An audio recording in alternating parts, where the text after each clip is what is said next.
In this session, we're going to see how to solve applied problems using right triangles. Let's see what our helpful hint has to say. It is wise to first draw a picture and label each side of the figure. This will help you recognize that you must use the Pythagorean theorem. C squared equals a squared plus b squared. Make sure you know which sides are the legs and which side is the hypotenuse. Hypotenuse squared equals leg squared plus other leg squared. Now let's read the problem. A ladder is placed against the side of a building. The top of the ladder is 14 feet from the ground. The base of the ladder is 11 feet from the building. What is the approximate length of the ladder? Round to the nearest tenth.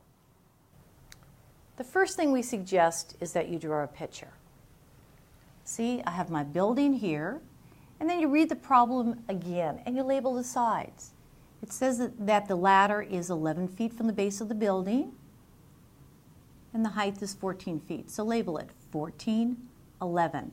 Now, because we have a right triangle here, we can use the Pythagorean theorem. C squared equals a squared plus b squared.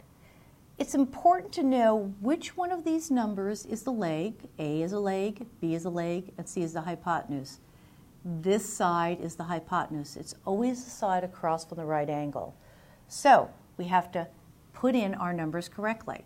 11 is a leg, so we have 11 squared plus the other leg, which is 14 squared, equals c squared. Now, c squared equals 121 plus 14 squared, which is 196. Remember, order of operations says we square before we add. Now, we have c squared equals 317.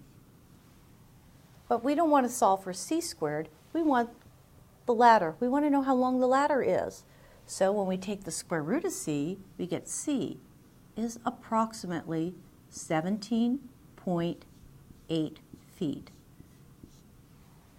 Took the square root and I rounded it to the nearest tenth. So now we can say the ladder needs to be approximately 17.8 feet long. So draw a picture and carefully label your sides.